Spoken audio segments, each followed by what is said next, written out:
La sentence de mort était passée sur nous tous. Mais Jésus a goûté la mort à notre place. Et il est devenu l'arche où se trouvent, en sécurité, les rachetés. Nous sommes plantés en lui sur la croix. Et en lui, comme Moïse, nous sommes sauvés des eaux, de la destruction, pour vivre d'une vie nouvelle. Ayant reçu l'esprit d'adoption, par lequel nous devenons fils et filles du Tout-Puissant. Lorsque, répondant à ses accusateurs, Étienne évoque devant eux la figure de Moïse, parmi plusieurs autres, il dit « Moïse était beau aux yeux de Dieu ». Acte 7, 20. Ainsi en est-il de l'âme rachetée, sauvée de la destruction par le Rédempteur et pour lui. À la nouvelle création, en lui, le Seigneur dit « Tu es belle, ma bien-aimée ».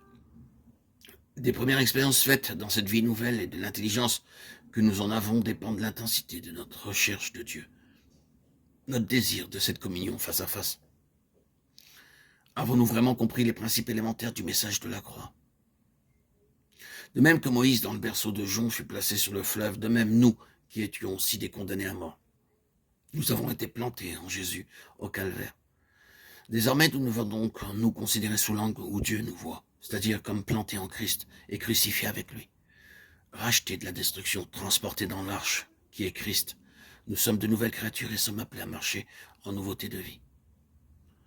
Dans toutes les Écritures, nous retrouvons cet enseignement sous des formes diverses. Dieu emploie l'histoire et l'image pour annoncer le calvaire. Le déluge du temps de Noé préfigure le jugement et la sentence de mort prononcée sur l'ancienne création. La malédiction sous laquelle elle se trouve et ceux qui sont entrés dans l'arche sont comme l'image d'un monde nouveau, d'une vie nouvelle. Après les années du désert, Israël traversa le Jourdain pour entrer au pays de Canaan. Et l'arche demeura au milieu du fleuve, jusqu'à ce que tout le peuple eût passé. Au calvaire, les eaux de la mort menacèrent d'engloutir le Fils de Dieu. Elles l'environnèrent, l'enveloppèrent, et nous, les maudits, nous mourrons avec lui.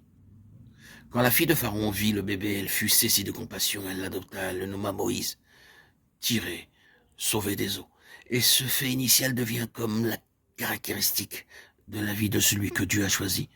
Il a été tiré des eaux de la mort et élevé comme fils de roi. Quand il est grand, Dieu l'attire au désert, l'enlevant à son milieu mondain. C'est la vie du désert seul avec Dieu.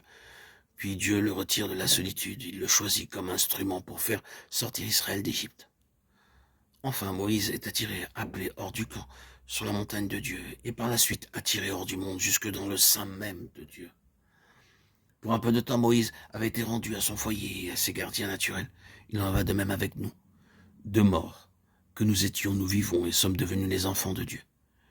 Mais pour quelque temps, Dieu nous laisse à l'ancien milieu, car nous sommes encore des bébés, et l'appel à le servir n'a pas encore retenti pour nous. Il faut des années de discipline pour préparer les héritiers de Dieu.